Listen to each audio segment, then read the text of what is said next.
Nah, pagi ini saya akan sharing, berbagi dengan saudara sebuah tema pengajaran firman Allah yang pagi ini saya berikan judul Kasih Adalah Dasar. Menurut saya pikir pengajaran ini atau tema ini penting untuk kita mengerti.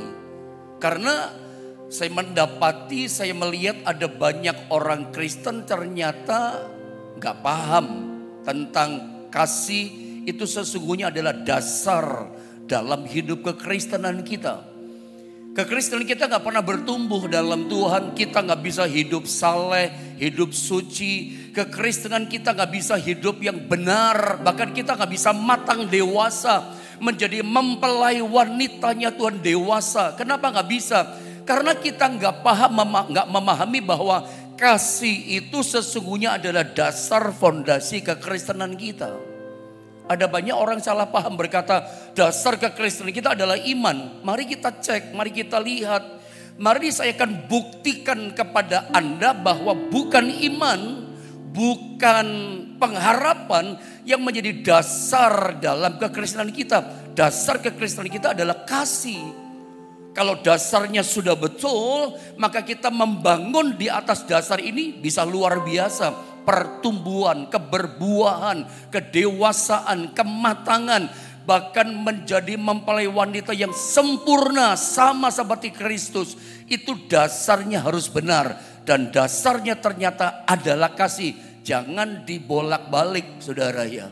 Kalau toh Anda mendengar mengatakan dasar kekristenan kita adalah iman, mari kita buktikan lewat firman Allah gitu ya.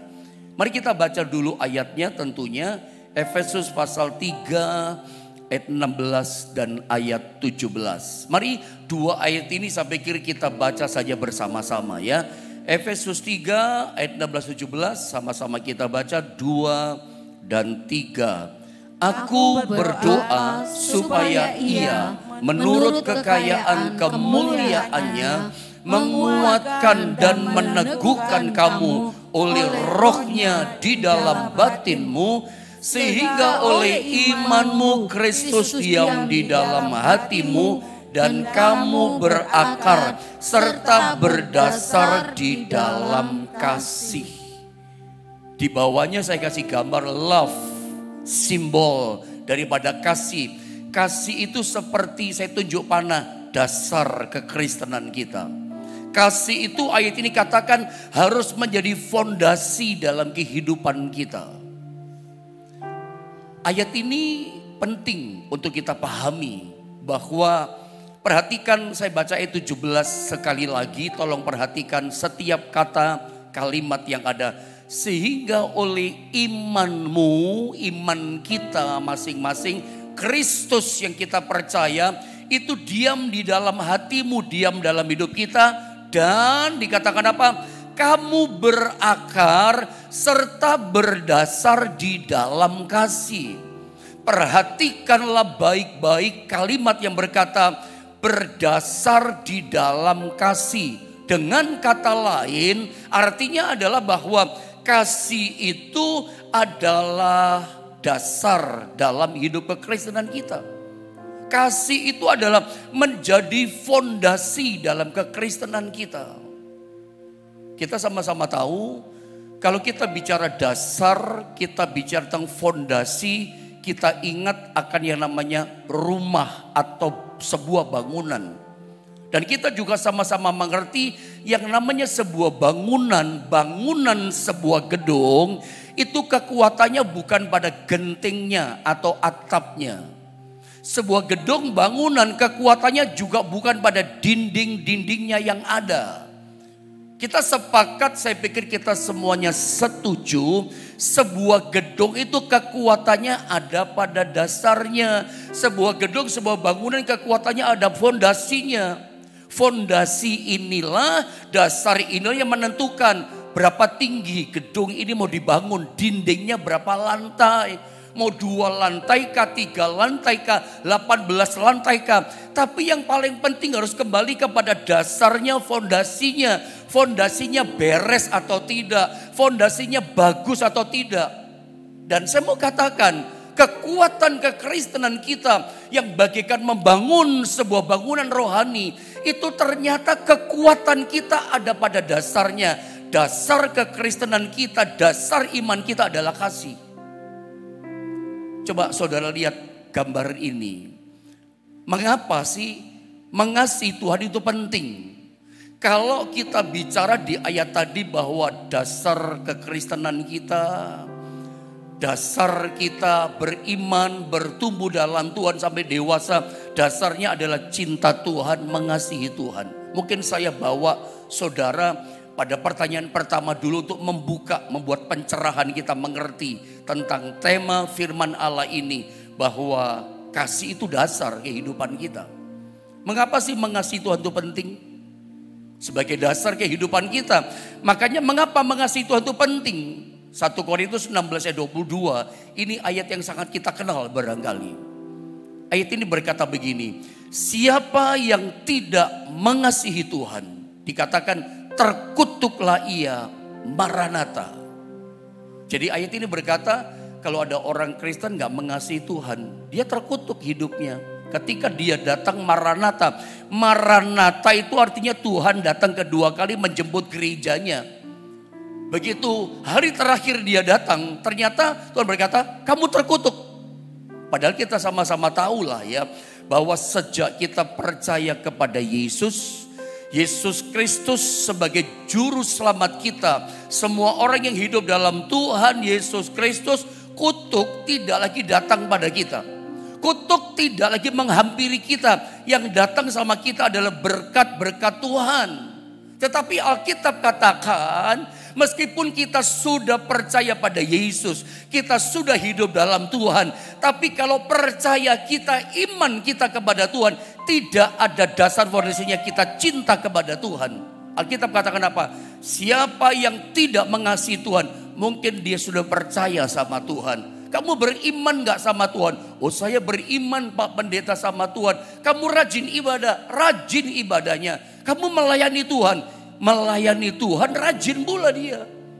Tapi ternyata di mata Tuhan, dia itu tidak punya cinta kepada dia. Harusnya kalau kasih kepada Tuhan, cinta kepada Tuhan, di mata Tuhan jadi fondasi. Harusnya di mata kita, cinta kepada Tuhan, kasih itu juga harus menjadi fondasi dan dasar kehidupan kita. Jangan berbeda. Karena ayat ini berkata kasih itu adalah dasar, kasih itu adalah akar. Harusnya di mata kita kasih kepada Tuhan juga harus jadi dasar. Makanya ayat ini sangat keras. Memang kesannya ya. Waktu kita baca 1 Korintus 16 ayat 22. Kesannya ayat ini pada waktu kita membacanya kayaknya mengintimidasi kita. Kasih tekanan, kasih shock sama kita. Siapa ndak mengasihi terkutuk dia, Maranatha. Jadi dengan kata lain berarti kalau kita sebagai anak Tuhan, kita kedapatan mengasihi Tuhan, Tuhan berkati dia. Kalau saya baca begini, siapa yang mengasihi Tuhan, diberkatalah ia, Maranatha. Berarti kalau kita mengasihi Tuhan, berkat yang datang sama kita. Tapi kalau kita beriman, percaya pada Tuhan, sudah melayani Tuhan, tapi kedapatan di mata Tuhan kita gak mengasihi Tuhan, terkutuk kita dikatakan. Walaupun ada ayat yang berkata, Amsal 10 di ayat 6a dikatakan berkat Tuhan ada di atas kepala orang benar. Ya, kita setuju. Berkat Tuhan ada di atas kepala orang benar yang orang itu mengasihi Tuhan. Sebab ayat ini berkata, tidak mengasihi Tuhan terkutuklah ia. Tapi mengasihi Tuhan diberkatilah ia. Kan begitu kalau dibolak-balik. Makanya saya kasih pertanyaan, mengapa mengasihi Tuhan itu penting? Sebab kalau kita kedapatan tidak mengasihi Tuhan, terkutuk kita di mata Tuhan. Padahal harusnya tidak ada kutuk bagi orang dalam Tuhan. Tapi orang tinggal dalam Tuhan, tidak ada kasih Tuhan. Karena begini, kasih itu kita kembali kepada Efesus 3 ayat 16-17. Karena dikatakan sehingga oleh imanmu dikatakan Kristus diam di dalam hatimu. Kristus sudah ada dalam hidup kita. Dikatakan harusnya begini lanjutannya. Dan kamu berakar serta berdasar di dalam kasih. Tuhan ingin kita bereskan fondasi kehidupan kekristenan kita. Apa itu? Kasih. Betapa pentingnyakah dasar kehidupan kita? Oh, sangat penting. Makanya tadi saya sempat katakan sama saudara, sebuah bangunan rohani kehidupan kita. Bangunan itu pokoknya gini, kekuatannya bukan pada atap, kekuatannya bukan pada dinding-dindingnya. Tapi kekuatan sebuah bangunan rohani, kekuatannya terletak pada fondasinya, dasarnya. Kita harus sepakat dulu, clear soal ini, bahwa dasar kekuatan rohani kita adalah kasih kepada Tuhan. Kasih kepada Tuhan itu fondasi kekuatan kita. Titik itu harga mati. Jangan diotak-atik, dibolak-balik. Makanya saudara ya, saya pernah cerita sama saudara, mungkin itu menggambarkan lebih gampang ya. Kalau Anda lihat, berarti kasih itu seperti fondasi. Kata itu 17 dalam Efesusnya pasal yang ketiga. Saya suka cerita sama saudara, ada orang di daerah Pancoran, Jakarta Selatan. Ada orang bilang jalan Gatot Subroto, ada yang lain bilang jalan lain gitu ya. Tapi memang kalau lewat Gatot Subroto, kita ketemu sebuah bangunan namanya Menara Saidah. Dulu namanya bukan Menara Saidah, gedung ini kan dibangun tahun 1995.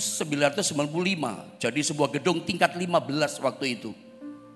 Saya lupa namanya gedung itu apa tahun 95. Ketika tahun kesekian saudara ya, itu ganti pemilik, dibeli sama orang lain.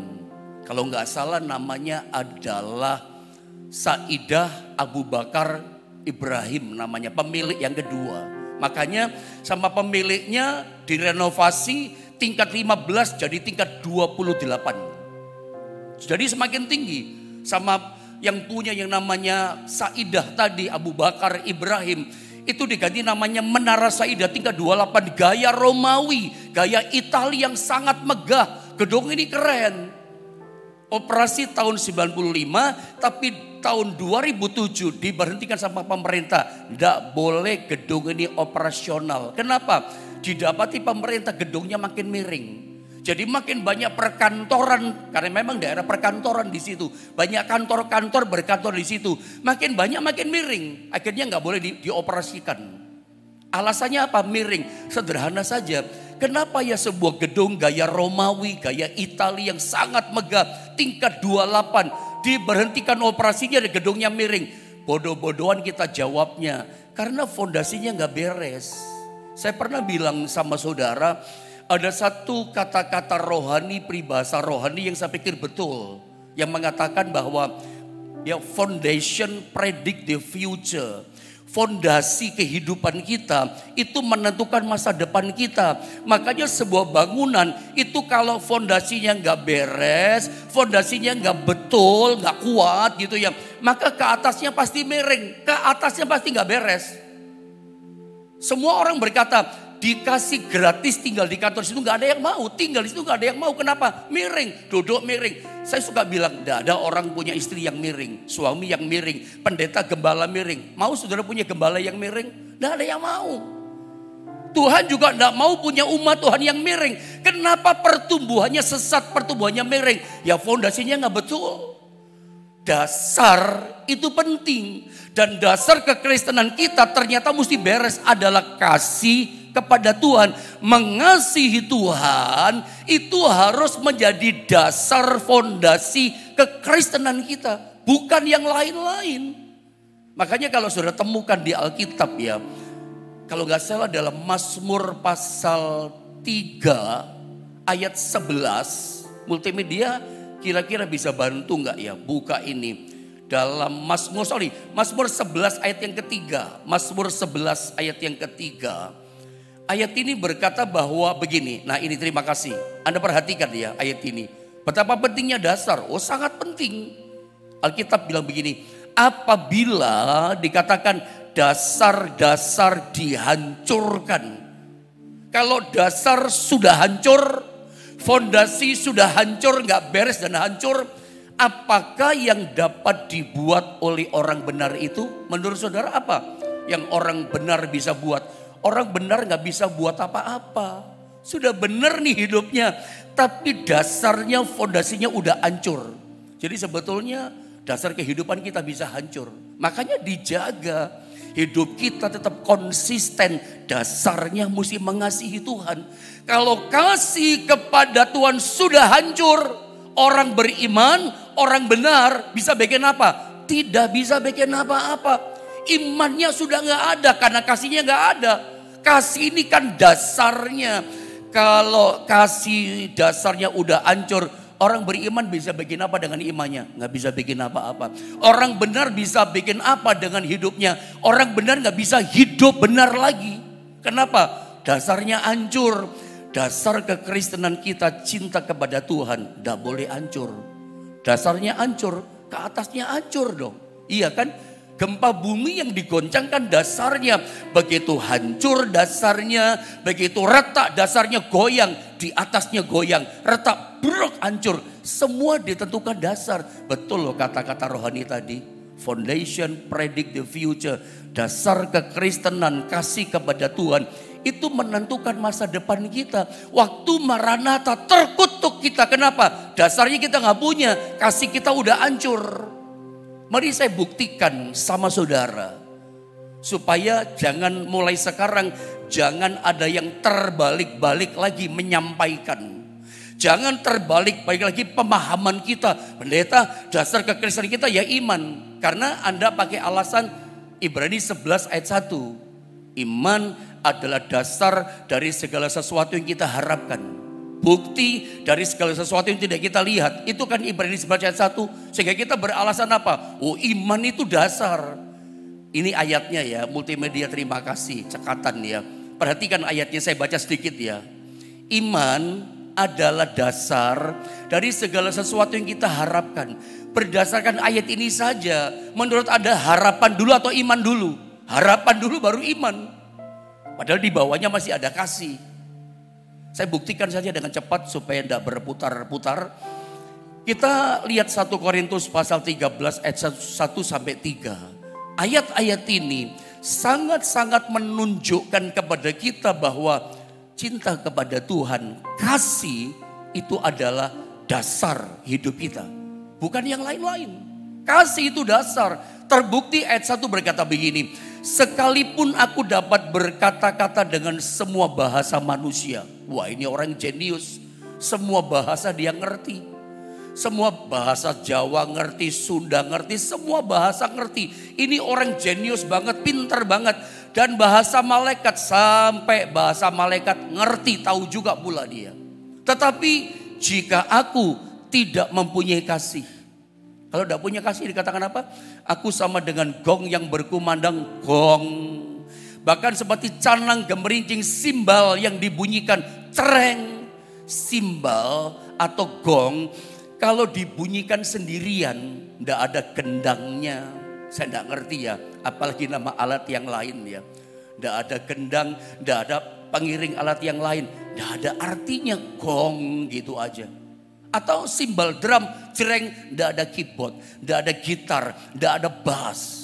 Tidak ada alat-alat musik yang lain. Tidak ada artinya simbal bikin sakit telinga. Tidak ada gunanya, itu loh maksudnya. Kosong, nol besar. Ngerti semua bahasa manusia, bisa ngomong bahasa malaikat, punya semua pengetahuan yang ada. Tidak punya kasih, tidak ada gunanya. Sampai ayat yang kedua berkata, sekalipun aku mempunyai karunia untuk bernubuat, karunia roh. Berarti ada Roh Kudus dalam dirinya. Tidak main-main. Berarti dia sudah mengalami tingkat pertumbuhan ini saudara. Punya karunia bernubuat. Apalagi, dan aku mengetahui segala rahasia. Di mata orang ini gak ada namanya rahasia. Semua dia tahu. Orang gak tahu, dia tahu. Orang gak ngerti, hebat dia bisa ngerti. Makanya semua bangsa negara di dunia punya yang namanya agen rahasia. Indonesia punya agen rahasia namanya BIN, Badan Intelijen Negara. Itu mencari yang rahasia-rahasia. Menyelidiki terus. Israel terkenal dengan Mossad, CIA, Amerika, KGB Rusia. Terkenal mereka punya agen-agen rahasia. Ini agen rahasia pun tidak bisa tahu semua rahasia. Tapi Alkitab tunjukkan sama kita. Kalau toh ada orang mengetahui semua rahasia. Tidak ada yang rahasia dalam hidupnya. Tetapi dikatakan begini. Dan memiliki seluruh pengetahuan. Wih, hebat. Semua pengetahuan dia ngerti. Dan sekalipun, nah ini lebih menarik. Dan sekalipun kata Paulus, Aku memiliki iman yang sempurna untuk memindahkan gunung. Hai gunung, tercampak ke dalam laut. Gunung pindah, punya iman sempurna. Tapi apa kata firman Allah? Tetapi jika aku tidak mempunyai kasih, gak punya kasih, aku sama sekali tidak berguna. Ayat ini, firman Allah ini berkata pada kita bahwa kasih kepada Allah lebih besar daripada iman yang ada dalam diri kita. Apakah Anda masih berani berkata, pendeta, iman itu dasar? Punya iman sempurna pun tidak berguna, percuma, sia-sia. Kalau hidup orang itu, hidup kita tidak punya cinta, punya kasih kepada Tuhan. Karena memang kasih itu terpenting di mata Tuhan. Kalau di mata Tuhan kasih itu yang paling penting, harusnya di mata kita kasih itu kepada Tuhan harus juga paling penting di mata kita. Jangan dibalik. Iman sempurna saja masih kalah dengan kasih kepada Tuhan. Ayat 3 mari kita lihat. Dan sekalipun ini ekstrim, aku membagi-bagikan segala sesuatu yang ada padaku, bahkan menyerahkan tubuhku untuk dibakar. Pakai bom bunuh diri kah? Atau bakar tubuhnya hidup-hidup karena sesuatu yang dia percaya, yang dia imani, yang dia apa gitu ya. Tetapi jika aku tidak mempunyai kasih, udah kasih badan untuk dibakar, korbankan dirinya. Ini kan korban besar, korban nyawa diberikan. Tetapi kalau aku tidak mempunyai kasih, kata firman Allah, sedikit pun tidak ada faedahnya bagiku. Udah korban nyawa, tapi tidak punya kasih, tidak ada gunanya bagiku. Ini kalau saya potong dengan cepat, turun di ayat 13, multimedia tolong sediakan buat kita. Ayat 13, dikunci dengan ayat ini. 1 Korintus 13 ayat 13 dikatakan bahwa multimedia bisa.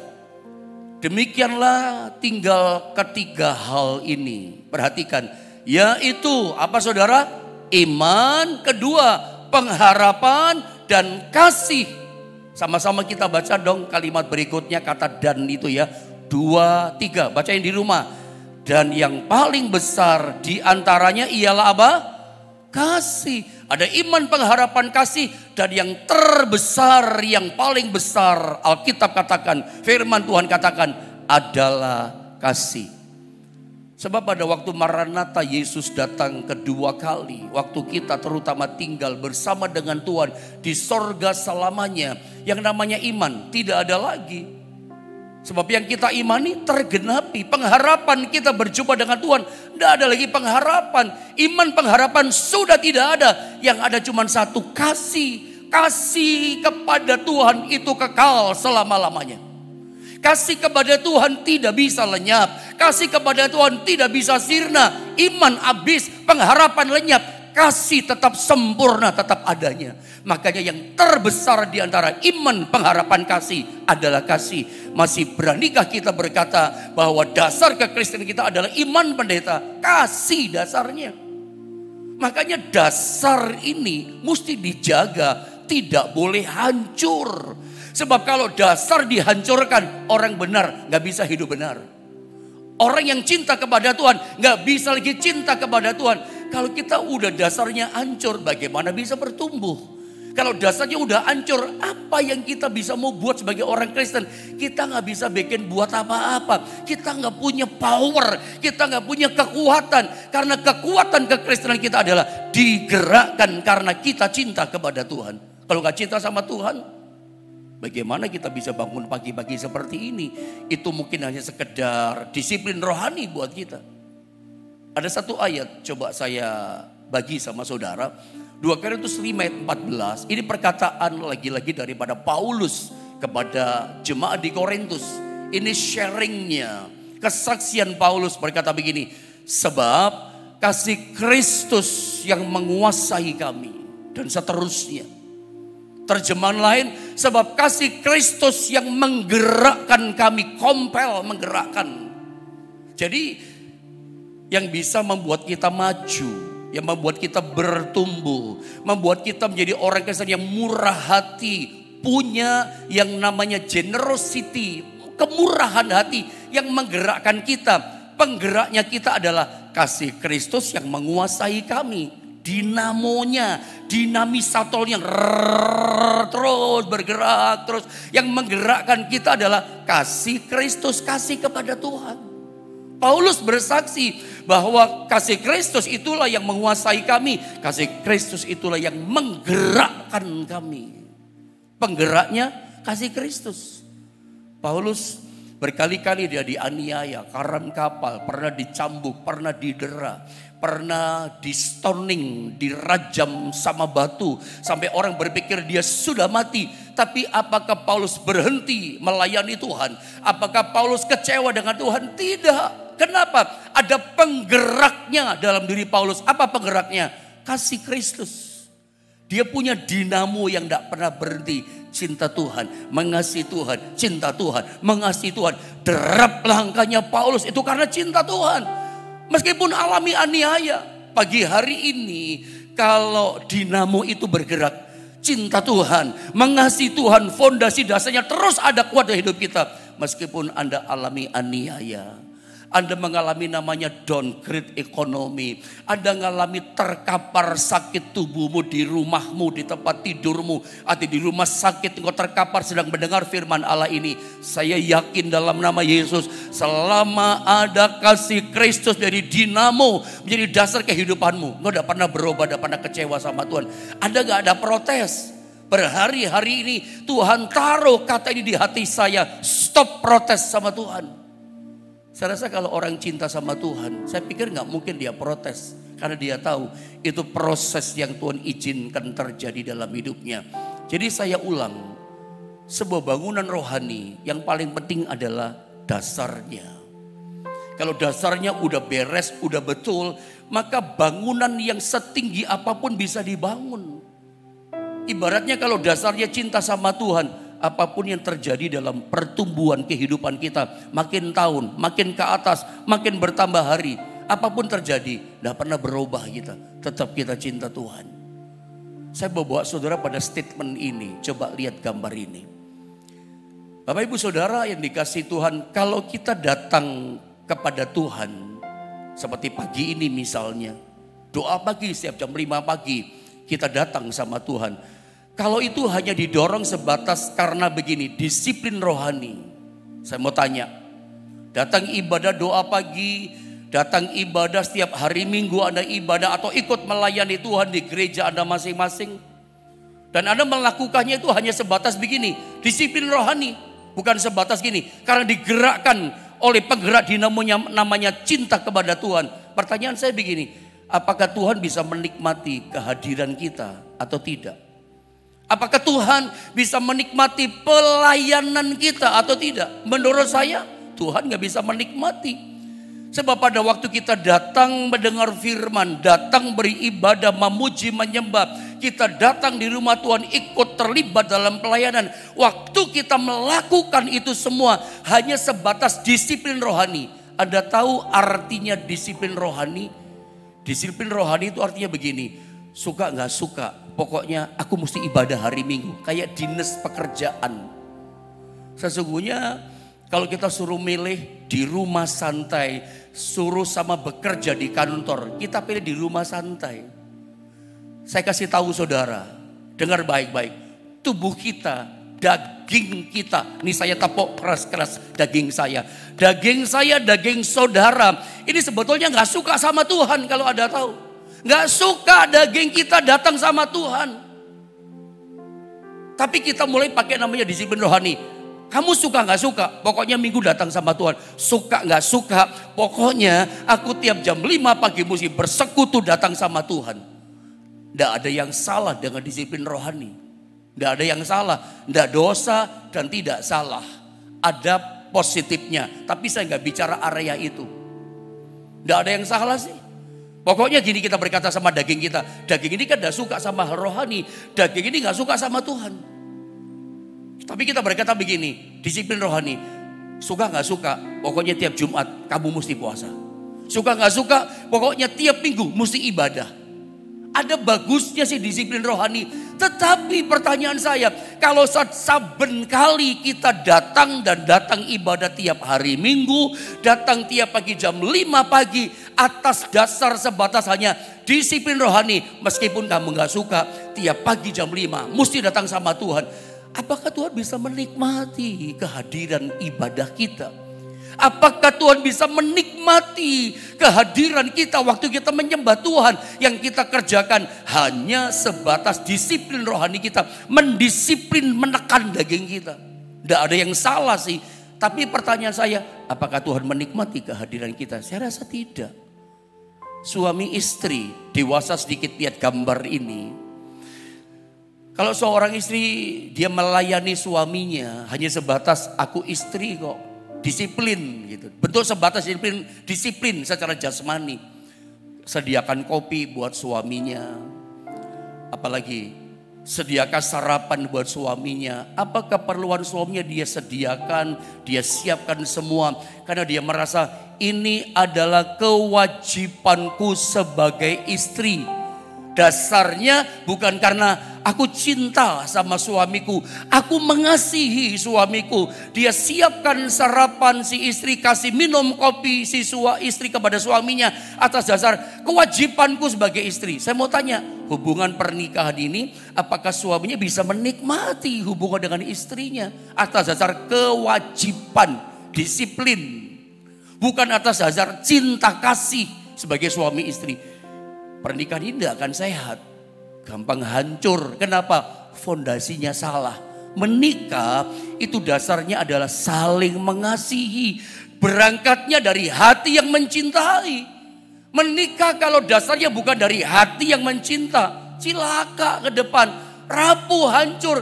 Sebab kalau dasar hancur, ya pernikahan gak bisa bikin apa-apa. Begitu ekonomi goncang, ada fitnah sedikit, ada gosip sedikit, berantakanlah rumah tangga itu. Kenapa?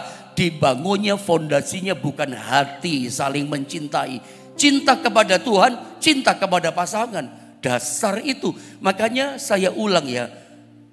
Kita jangan lagi berani berkata begini. Oh dasarnya adalah iman. Loh saya udah buktikan dengan beberapa ayat kan.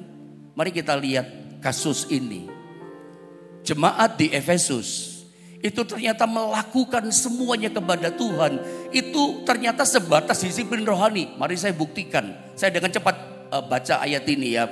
Tuliskanlah kepada malaikat jemaat di Efesus. Sambil saya terangkan. Inilah firman dari Dia yang memegang ketujuh bintang itu dengan di tangan kanannya. Dan berjalan di antara ketujuh kaki dian emas itu. Perhatikan. Aku tahu kata Tuhan segala pekerjaanmu. Baik jerih payahmu maupun ketekunanmu. Bukankah ini bicara disiplin rohani? Tuhan tahu jerih payahnya, ketekunannya. Aku tahu bahwa engkau tidak dapat sabar terhadap orang-orang yang jahat. Bukankah ini bicara disiplin juga? Bahwa engkau telah mencobai mereka yang menyebut dirinya rasul. Tetapi yang sebenarnya tidak demikian. Bahwa engkau telah mendapati mereka pendusta. Disiplinnya ketat. Yang palsu-palsu nggak bisa masuk, nggak ada tempat bagi kamu di sini, di tengah-tengah gereja Efesus. Terus ayat yang ketiga. Dan kau tetap sabar dan menderita oleh karena namaku. Bukankah ini bentuk disiplin rohani? Dan engkau tidak mengenal lelah, disiplin terus saudara ya. Namun demikian, nah ini kita ketemu. Aku mencela engkau. Kenapa dicela, dikoreksi keras sama Tuhan? Karena engkau telah meninggalkan kasihmu yang semula. Melakukan hanya sebatas disiplin, tapi dasar hatinya tidak ada kasih kepada Tuhan. Kamu telah meninggalkan cintamu yang mula-mula. Sehingga muncul ayat 5 kalimat ini. Sebab itu ingatlah betapa dalamnya engkau telah jatuh. Orang yang sudah mulai kehilangan cinta pada Tuhan. Kehilangan kasih sebagai dasar fondasi kekristenannya. Orang Kristen itu disebut begini. Dia orang yang betapa dalamnya dia sudah jatuh. Fondasinya hancur. Kasih itu fondasi. Makanya dikatakan Korintus tadi. Terkutuklah ia Maranatha. Orang yang tidak punya kasih kepada Tuhan. Terkutuk. Semua perjuangan kita sebagai orang Kristen, iman pengharapan kita, iman sempurna, semuanya percuma, tidak ada gunanya, nol besar. Seperti gong yang berkumandang, simbal yang gemerincing, tidak ada gunanya. Perjuangan pelayan kita tidak ada gunanya kalau yang namanya kasih udah hancur. Makanya dikatakan bertobatlah pagi ini dan lakukanlah lagi apa yang semula engkau lakukan. Jika tidak demikian, aku akan datang kepadamu dan aku akan mengambil kaki Dianmu di tempatnya. Jikalau engkau tidak bertobat, Tuhan tidak lagi menyertai kita. Kaki Dian pelita emas itu bicara tentang kehadiran Roh Kudus, terang Roh Kudus dalam hidup kita. Roh Kudus tidak lagi menuntun kita, kehadirannya nggak nyata lagi dalam hidup kita. Kenapa? Tidak punya kasih. Kasih itu penting di mata Tuhan, harusnya juga penting di mata setiap kita. Jangan biarkan kasihmu hilang. Bangkitkan lagi kasih saudara. Yang terakhir saya kasih contoh. Dalam Yohanes 21 ayat 15 sampai 19. Tetap saya ingin buktikan kasih itu dasar. Jangan dibalik-balik. Petrus setelah Yesus bangkit, Yesus datang kepada Petrus khusus. Anda tahu suasana hati Petrus hancur lebur. Suasana kejiwaan Petrus secara psikologi, mentalnya udah hancur. Dia udah tidak punya tidak punya mental keberanian untuk lihat wajah Tuhan, ketemu sama Tuhan. Kenapa? Dia sudah mengkhianati Yesus. Dia sudah mengutuki Yesus. Aku tidak kenal sama Yesus orang dari Nazaret. Sampai 3 kali loh. Dia berkata, sumpah aku tidak kenal sama Yesus. Sampai mengutuki. Di Yohanes 21 ayat 15 sampai 19. 3 kali juga Yesus berkata pada Petrus, Petrus, apakah engkau mengasihi aku? 3 kali dengan pertanyaan yang sama. Hai Petrus, apakah engkau mengasihi aku? 3 kali Yesus berkata. 3 kali perkataan Yesus yang menegur Petrus, yang bertanya pada Petrus, Petrus, apakah engkau mengasihi aku? Pertanyaan ini membuktikan, mengartikan kepada kita kegagalan Petrus ikut Yesus. Petrus sampai dia mengkhianati Yesus, mengutuki Yesus. Aku tidak kenal sama Yesus. Dia gagal apa? Gagal mengasihi Tuhan. Makanya kasih kepada Tuhan itu adalah fondasi kita. Fondasi kita hancur, gagal kita jadi muridnya Tuhan. Saya tidak ingin ketika Tuhan datang, Tuhan berkata, terkutuklah kamu. Kenapa? Karena kita melakukan semua cuma sebatas disiplin rohani. Aku orang Kristen tiap minggu ya ibadah. Pokoknya tiap pagi ya aku mesti disiplin rohani. Aku mesti datang sama Tuhan. Ada baiknya disiplin rohani. Waktu kendor pakailah disiplin rohani. Tapi kan kita gak bisa terus menerus setiap hari datang pada Tuhan berdasarkan disiplin rohani. Tuhan gak suka dong. Tuhan gak bisa menikmati kehadiran kita. Tuhan akan menikmati kalau kita lakukan pagi ini doa pagi dengan gini.